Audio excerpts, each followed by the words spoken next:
Hello everyone. In previous lecture, I discussed about the two-phase method for solving linear programming problem, and in this lecture, I am going to discuss about the duality in LPP in linear programming, and this is our last lecture of chapter linear programming. So let us start. So first of all, what is duality or dual? We can say dual LPP, dual problem. So the concept of duality is applicable to various field for decision making, as OR is throughoutly used for decision making.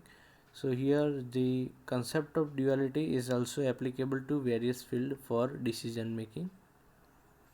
Duality implies that each LPP can be analyzed in two ways but would have equivalent solution. यानी कि कोई भी एक LPP problem है तो उसको हम दो वे में सॉल्व कर सकते हैं और उन दोनों को सॉल्व करने के बाद जो भी सॉल्यूशन हमको मिलेगा वो सेम होगा.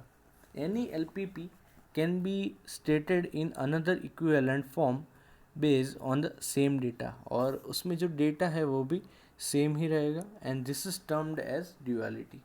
यानी कि कोई भी एक प्रॉब्लम है तो सबसे पहला जो हमारा प्रॉब्लम है उसको हम कहेंगे प्राइमल प्रॉब्लम, और उसमें से जो कन्वर्ट किया गया प्रॉब्लम होगा उसको हम कहेंगे dual problem.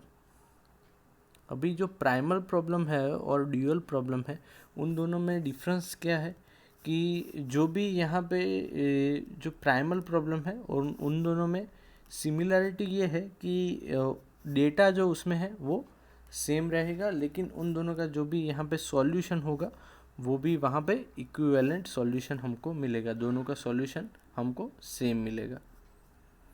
The given problem is called as primal LPP and the converted problem is called as dual problem.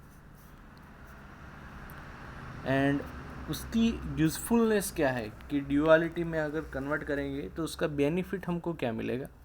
सो सबसे पहला बेनिफिट है, if the primal have a large number of रोज. जो भी प्राइमल प्रॉब्लम है उसमें रोज़ बहुत ज़्यादा है, मतलब कि z इज़ इक्वल टू कोई भी फंक्शन है और उसके बाद सब्जेक्ट टू जो भी कंस्ट्रेंट्स है वो सपोज है 1 2 3 4 5 सपोज कंस्ट्रेंट्स है, तो नंबर ऑफ रो उसमें क्या है ज़्यादा है, लेकिन डिसीजन वेरिएबल सिर्फ दो ही है, suppose x1 plus x2.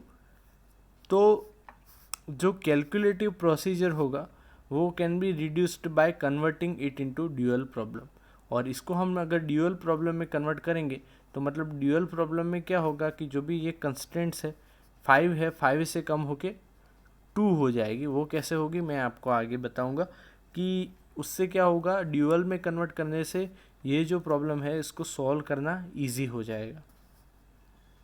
And the calculation of dual checks the accuracy of the primal solution, और उससे हम क्रॉस चेक भी कर सकते हैं कि जो हमारा प्राइमल का सॉल्यूशन आया था वो सही है या नहीं है. Third is economic interpretation of the dual helps management in making future decision करने में भी हेल्प करेगा. And fourth is duality is used to solve LPP in which the initial solution is infeasible. और जो भी प्रॉब्लम है LPP में उसमें जो इनिशियल जो सॉल्यूशन था वो अगर इनफिजिबल है तो उसको हम ड्यूअलिटी से सॉल्व कर सकते हैं. अभी फॉर्मुलेशन ऑफ ड्यूअल प्रॉब्लम, जो ड्यूअल प्रॉब्लम है उसको फॉर्मुलेट कैसे करेंगे. So suppose our primal problem is given by this z maximise the z c1x1 c2x2 up to cnxm subject to linear constraints. ये यहाँ पे कंस्ट्रेंट दी हुई है, suppose m number of constraints है, ठीक है, और ये b है वो राइट हैंड साइड है, और ये a12 a11 a12 ये सारे कोएफिशिएंट है अब द डिसीजन वेरिएबल के साथ. जो x1 x2 ये सारे क्या है यहाँ पे डिसीजन वेरिएबल है, ठीक है, और डिसीजन वेरिएबल ग्रेटर देन और इक्वल टू 0 है, ठीक है, और यहाँ पे इनइक्वालिटी है वो लेस देन और इक्वल टू या फिर ग्रेटर देन और इक्वल टू हो सकती है, ठीक है. सो सबसे पहला ये हमारा प्राइमल प्रॉब्लम है, और इसको हम ड्यूअल प्रॉब्लम में कैसे कन्वर्ट करेंगे वो अभी हम देखेंगे। So steps to convert primal LPP into dual LPP. जो भी प्राइमल एलपीपी है उसको ड्यूअल में कैसे कन्वर्ट किया जाता है। Constraints in LPP must be according to standard form, if not then convert it. सबसे पहला स्टेप तो यही होगा कि अगर एलपीपी हमारा नॉन स्टैंडर्ड फॉर्म में है तो उसको हमको कन्वर्ट करना है in the standard form. If the duality number of decision variables depend on the number of constraints in the primal। Duality में क्या होगा कि जैसे कि यहाँ पे z is equal to x1 plus x2 है, तो ये जो है ये हमारा डिसीजन वेरिएबल है, और यहाँ पे जो सब्जेक्ट टू करके कंस्ट्रेंट है, कंस्ट्रेंट नंबर 1 2 3 4, सो ये हमारा प्राइमल प्रॉब्लम है, और इसको हम ड्यूअल में कन्वर्ट करेंगे तो ये जो नंबर ऑफ डिसीजन वेरिएबल्स है depends on the number of constraints in primal, मतलब कितनी कंस्ट्रेंट्स है। सपोज़ यहाँ पे ड्यूअल प्रॉब्लम हमको मिला W, तो यहाँ पे अगर 4 कंस्ट्रेंट्स है तो यहाँ पे होगा y1 y2 y3 plus y4, मतलब यहाँ पे डिसीजन वेरिएबल कितने हो जाएंगे, जितने नंबर ऑफ कंस्ट्रेंट्स है। अगर 3 कंस्ट्रेंट है तो यहाँ पे ड्यूअल में डिसीजन वेरिएबल 3 हो जाएंगे ऑब्जेक्टिव फंक्शन के अंदर। So if there is m constraints in the primal, यहाँ पे suppose 1 2 3 up to m constraints है, तो in primal LPP there will be m number of decision variable, यानी कि जो डिसीजन वेरिएबल है, डिसीजन वेरिएबल हमेशा ऑब्जेक्टिव फंक्शन के अंदर आएंगे, यहाँ पर ऑब्जेक्टिव फंक्शन के अंदर, और यहाँ पे भी कंस्टेंट्स के अंदर भी आएंगे x1 x2। सो जो यहाँ पे जो कंस्टेंट्स होगी उसके अंदर भी m number of decision variable हो जाएंगे। ठीक, जितनी नंबर ऑफ कंस्टेंट्स प्राइमल की उतने नंबर ऑफ डिसीजन वेरिएबल्स, ये चीज़ याद रखना। ठीक है, so number of constants in primal, primal की जितनी भी कंस्टेंट्स है 1 2 3 अप टू m कंस्टेंट्स है, सब्जेक्ट टू करके जो है वो यहाँ पे डिसीजन वेरिएबल बन जाएगी, यानी कि y1 y2 y3 up to ym, यहाँ पे ये डिसीजन वेरिएबल बन जाएंगी। उसके बाद similarly the number of constraints in dual LPP on the number of decision variable in the primal, और यहाँ पे जो नंबर ऑफ कंस्ट्रेंट्स जो भी यहाँ पे suppose z is equal to primal में है x1 प्लस x2, यहाँ पे 2 डिसीजन वेरिएबल है, तो उतनी यहाँ पे सब्जेक्ट टू करके ये प्राइमल प्रॉब्लम है, और यहाँ पे ड्यूअल प्रॉब्लम, तो ड्यूअल प्रॉब्लम में जो कंस्ट्रेंट्स होगी वो सिर्फ 2 ही होंगी। ठीक है, यहाँ पे 1 एंड 2 2 कंस्ट्रेंट्स ही होगी सब्जेक्ट टू करके। ठीक है, जैसे जितने डिसीजन वेरिएबल सपोज यहाँ पे 3 है, x3 है, तो यहाँ पे थर्ड कंस्ट्रेंट आएगी। ठीक, तो W तो सेम ही रहेगा, suppose y1 plus y2 plus y3 up to ym।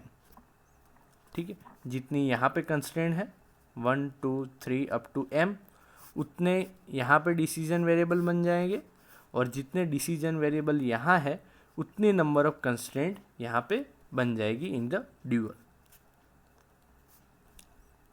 So the number of decision variable in the primal LPP will be equal to number of constraint in the dual LPP.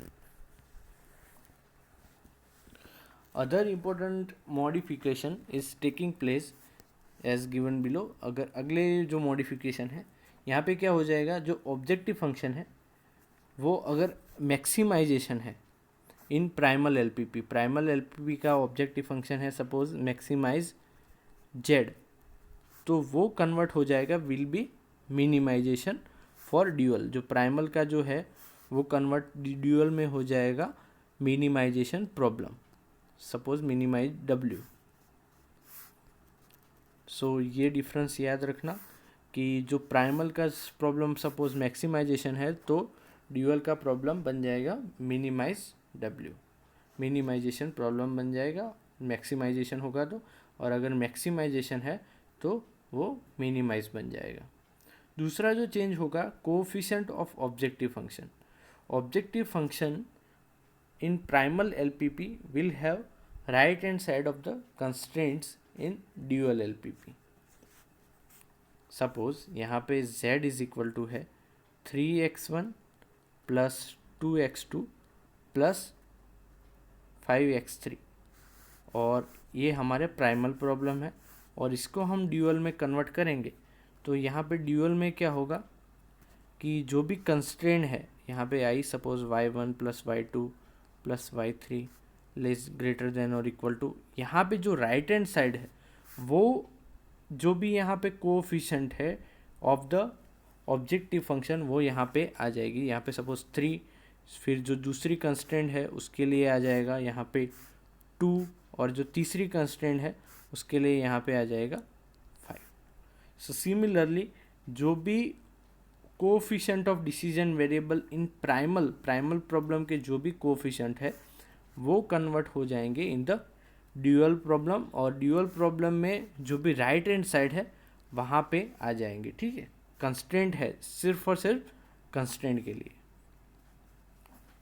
And constraints में क्या होगा, right hand side of constraint in primal LPP will be function as a coefficient in objective function in dual LPP।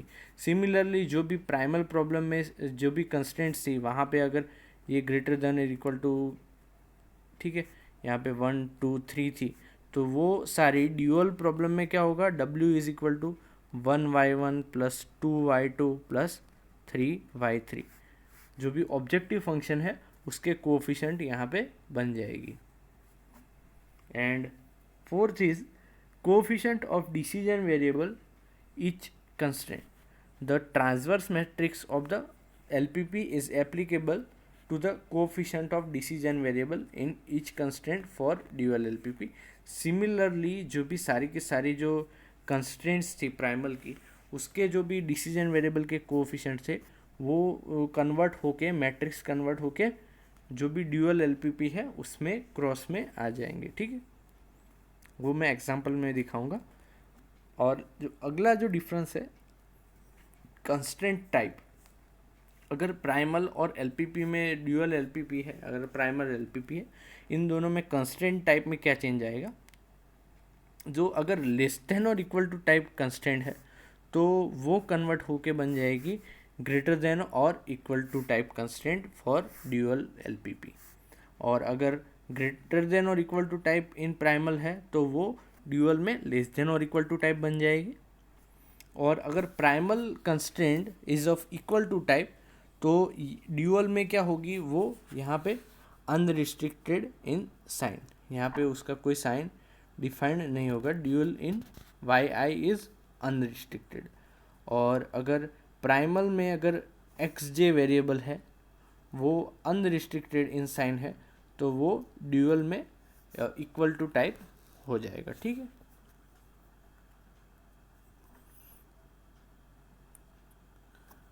And dual LPP for given can be written as, जो भी dual LPP है वो इसको इस form में हम लिख सकते हैं। ठीक है, यहाँ पे जो भी हमारा प्राइमल है मैंने यहाँ पे मेंशन किया हुआ, जो आगे था ये हमारा प्राइमल LPP है, z वो मैक्सिमाइज था तो मैक्सिमाइजेशन का प्रॉब्लम क्या बन गया, मिनिमाइजेशन। फिर ये जो है x1 x2 यहाँ पे x3 x1 x2 x3, ये जितने भी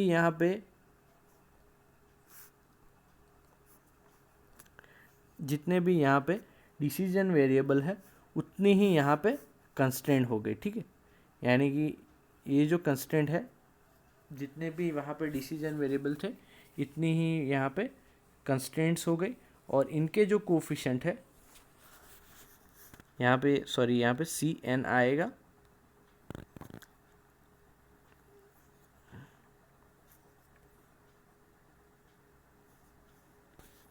और यहाँ पे ये जो मैट्रिक्स है वो भी ट्रांसवर्स फॉर्म में आएगा। ठीक है,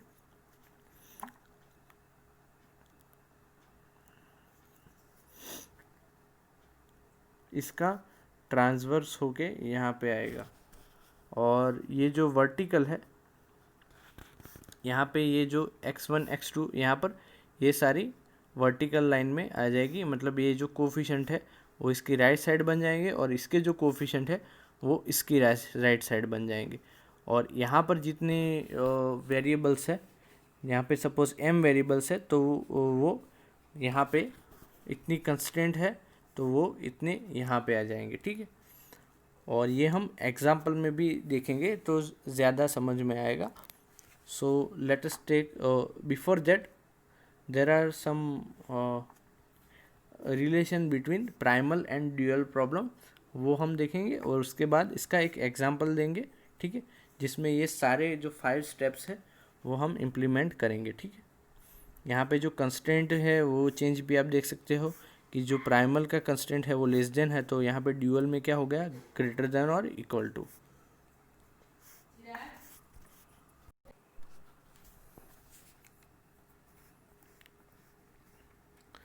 So let us discuss the relationship between solutions of primal and dual problem.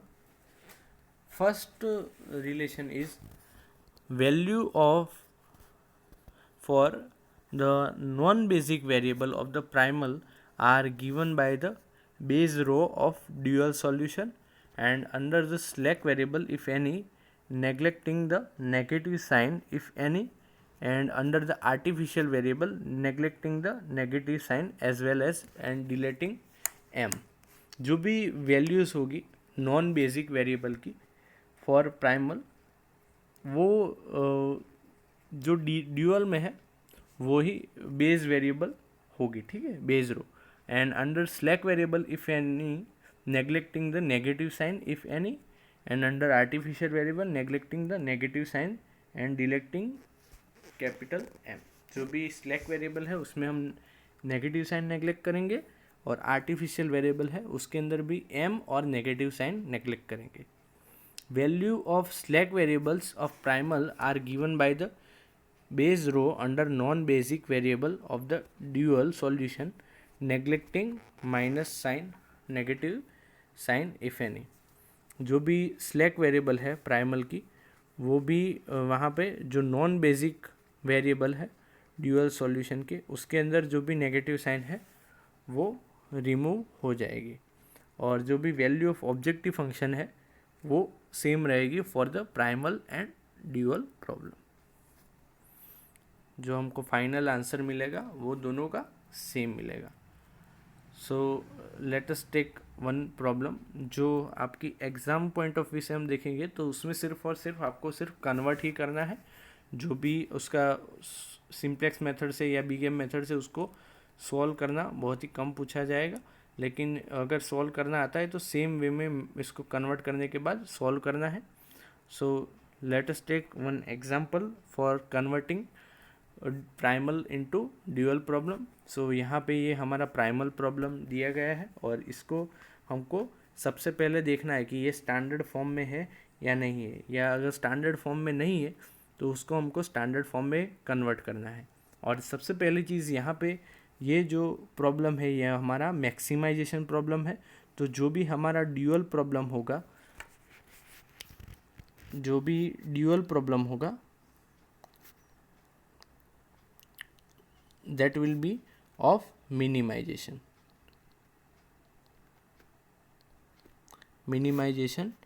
suppose W। और number of constants in primal, यहाँ पे प्राइमल में कितनी कंस्टेंट्स है, टोटल 3 कंस्टेंट्स है। तो यहाँ पे जो भी डिसीजन वेरिएबल होंगे यहाँ पे, so the number of constant यहाँ पे 3 है, तो जो ड्यूअल वेरिएबल्स में ड्यूअल के लिए यहाँ पे वेरिएबल्स कितने होंगे, 3 हो जाएंगे, y1 y2 एंड y3। जितनी कंस्टेंट्स है उतने यहाँ पे वेरिएबल हो जाएंगे। और जो भी number of decision variable in primal कितने हैं, यहाँ पे प्राइमल में डिसीजन वेरिएबल कितने हैं, 3 है, तो यहाँ पे भी कंस्टेंट्स कितनी हो जाएंगी, 3 कंस्टेंट्स हो जाएगी, यानी कि y1 y2 y3 y1 y2 y3 और y1 y2 y3। यहाँ पे इन दोनों के बीच में जो साइन आएगा वो हम देखेंगे साइन कौन सा आएगा। सो यहाँ पे 3 कंस्टेंट्स हो जाएंगी। और अगर नंबर ऑफ जो भी प्राइमल की कंस्टेंट्स है ये यहाँ पे लेस देन और इक्वल टू है, तो यहाँ पे क्या हो जाएगा, ग्रेटर देन और इक्वल टू, जो साइन है वो यहाँ पे चेंज हो जाएगी, ठीक है। लेस देन और इक्वल टू है तो वो ग्रेटर देन और इक्वल टू हो जाएंगे। और right hand side of the constants, जो भी यहाँ पे राइट हैंड साइड है, यहाँ पे राइट हैंड साइड कौन कौन सी है, राइट हैंड साइड है 10, 2 और 6, तो वो यहाँ पे कोफिशिएंट हो जाएगी, मतलब यहाँ पे 10 आएगा, +2 आएगा और +6 आएगा, ठीक है। तो ये ऑब्जेक्टिव फंक्शन हो गया ड्यूअल का, z इज इक्वल टू, और जो यहाँ पे जो कोफिशिएंट्स है वो यहाँ पे आ जाएंगे, मतलब यहाँ पे 1, उसके बाद -1 है तो -1, और इसके बाद है 3, तो यहाँ पे 1 -1 3 आ जाएगा, ठीक है। अगला जो क्या होगा कि जो भी इसके जो कोफिशिएंट है वर्टिकल, वो यहाँ पे हॉरिजॉन्टल हो जाएंगे विथ साइन। सो मतलब यहाँ पे सबसे पहला हम यहाँ पे देखें तो यहाँ पे जो कोफिशिएंट है वो है 1, 2 और 2, तो मतलब यहाँ पे क्या कोफिशिएंट आएगा 1 + 2 + 2, ठीक है।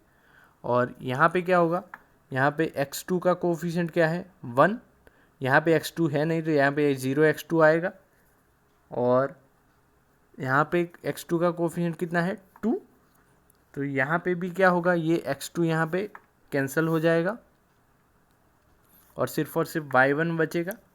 तो y1 का कोफिशिएंट क्या होगा, यहाँ पे ये जो भी यहाँ पे आप देख सकते हो कि जो भी x2 के कोफिशिएंट है वो ही सिर्फ लिखने हैं, मतलब यहाँ पे x2 का कोफिशिएंट कितना है 1 प्लस, यहाँ पे प्लस नहीं है माइनस है, यहाँ पे आप देख सकते हो -2x2 है, तो मतलब -2y3, ठीक है। थर्ड कंस्टेंट है इसलिए तो y3 का कोफिशिएंट आ जाएगा। उसके बाद 3 के लिए देखेंगे तो 1 -1 और 3, सो यहाँ पे आएगा 1 -1 और +3, सो ये हो गया। और लास्ट में लिखना है y1 y2 y3 greater than और इक्वल टू 0, सो ये बन गया ड्यूअल प्रॉब्लम।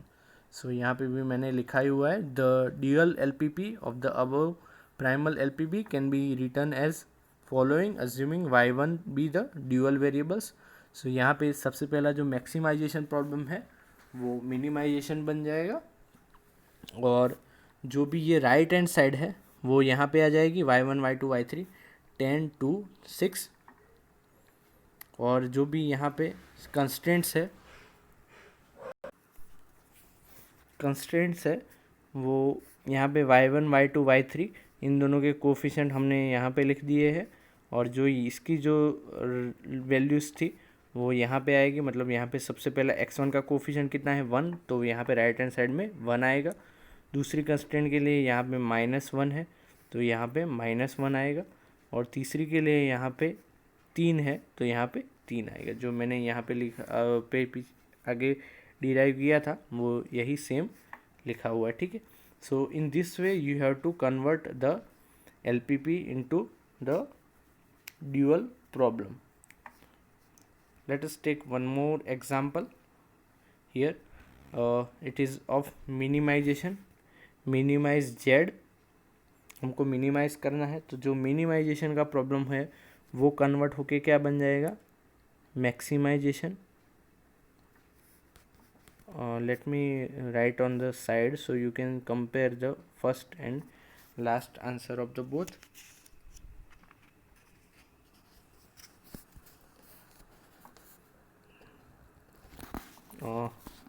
तो यहाँ पे जो प्रॉब्लम है वो मैक्सिमाइजेशन की जगह पे मिनिमाइजेशन हो जाएगा, मिनिमाइज W, और यहाँ पे कंस्टेंट्स कितनी है 4 है, मतलब, और यहाँ पे जो कोफिशिएंट है राइट हैंड साइड है वो सारे कोफिशिएंट बन जाएंगे, जो भी राइट हैंड साइड है वो यहाँ पे कोफिशिएंट बन जाएंगे। तो हमको लिखना है सबसे पहले 3y1 + 4y2 + 1y3 + 7y4। उसके बाद जो हमको लिखना है सब्जेक्ट टू कंस्टेंट लिखना है। सब्जेक्ट टू कंस्टेंट है तो यहाँ पे जो y1 y2 y3 तो आएंगे ही सारे, लेकिन यहाँ पे जो वेरिएबल्स है यानी कि 8 3 4 और 1 वो यहाँ पे लेंगे। तो 8y1 plus 3y2 plus 4y3 plus y4, और जो सबसे पहली जो कंस्टेंट है वो यहाँ पे क्या है, अरे सॉरी डिलीट हो गया। सो जो सबसे पहली यहाँ पे कंस्टेंट है, late me write down show in the solution. जो सबसे पहली कंस्टेंट है वो ग्रेटर देन की जगह पे क्या हो जाएगी, लेस देन और इक्वल टू, यहाँ तक हमने लिखा था। ठीक है, जो सबसे पहली कंस्टेंट है वो क्या हो जाएगी, लेस देन और इक्वल टू, और यहाँ पे ये जो है राइट हैंड साइड वो यहाँ पे आ जाएगी 7। ठीक है, ग्रेटर देन कंस्टेंट है तो वो क्या हो जाएगी, लेस देन और इक्वल टू, और यहाँ पे इक्वल टू 7 जो भी है वो यहाँ पे आ जाएगी। उसके बाद सेकंड के लिए क्या होगा, y1 y2 y3 y4 के कोफिशिएंट क्या आएंगे, 2 6 1 और 5, और जो राइट हैंड साइड है वो होगी 3। ठीक है, और थर्ड के लिए क्या होगा, यहाँ पे कोफिशिएंट होंगे 1 4 5 और 2, और जो राइट हैंड साइड होगी वो 8 होगी। So in this way we can convert the primal into dual problem. And let us take one last example for the same. Here in the third example, find the dual of the following LPP, maximize Z। यहाँ पे ये maximisation का problem है, लेकिन आप देख सकते हो कि ये स्टैंडर्ड फॉर्म में नहीं है। जो कंस्टेंट्स है वो लेस देन और इक्वल टू की जगह पे ग्रेटर देन और इक्वल टू टाइप है। So first we have to convert this problem into standard form. यहाँ पे सबकी साइन सेम करनी पड़ेगी। यहाँ पे ग्रेटर देन और इक्वल टू है तो उसकी जगह पे लेस देन और इक्वल टू लाना पड़ेगा। तो उसके लिए क्या करना पड़ेगा, इसको माइनस से मल्टीप्लाई करेंगे तो हमको ये स्टैंडर्ड फॉर्म में मिल जाएगा, और यही सेम यहाँ पे लिखा हुआ है। So here the first of all making the LPP in standard form, maximise Z is equal to this subject to this, और यहाँ पे ये जो सेकंड कंस्टेंट है वो यहाँ पे कम्प्लीटली माइनस हो जाएगी और ये साइन लेस देन और इक्वल टू हो जाएगा, और थर्ड कंस्टेंट सेम रहेगी। सबसे पहले हमने स्टैंडर्ड फॉर्म में कन्वर्ट कर दिया, और उसके बाद सेम जो है हमको ड्यूअल प्रॉब्लम में इसको कन्वर्ट करना है। यानी कि मैक्सिमाइजेशन का प्रॉब्लम है तो यहाँ पे क्या हो जाएगा, मिनिमाइजेशन का प्रॉब्लम हो जाएगा, और जो भी राइट हैंड साइड है वो सारे कोफिशिएंट बन जाएंगे, और जितनी भी कंस्ट्रेंट्स है उतने यहाँ पे डिसीजन वेरिएबल बन जाएंगे। और उसके बाद हम कंस्ट्रेंट लिखेंगे तो यहाँ पे जो वेरिएबल के कोफिशिएंट है वो यहाँ पे आ जाएंगे, और ये जो है वो यहाँ पे राइट हैंड साइड बन जाएगी। उसके लिए सेम वे यहाँ पे जो कोफिशिएंट है x2 है, x2 यहाँ पे दो ही जगह पे है तो माइनस माइनस दो ही जगह पे आएगा, और यहाँ पे ये -1 राइट हैंड साइड बन जाएगी। और सिमिलरली यहाँ पे x2 x3 है ही नहीं, x3 सिर्फ यहाँ पर और यहाँ पर है तो -3 और -6 आएगा, और यहाँ पे x3 का कोफिशिएंट 1 है तो वो राइट हैंड साइड बन जाएगी। So this is all about the primal and dual problem, and this is the end of our today's lecture and chapter number 2, linear programming. And thank you very much for listening me carefully. Have a nice day.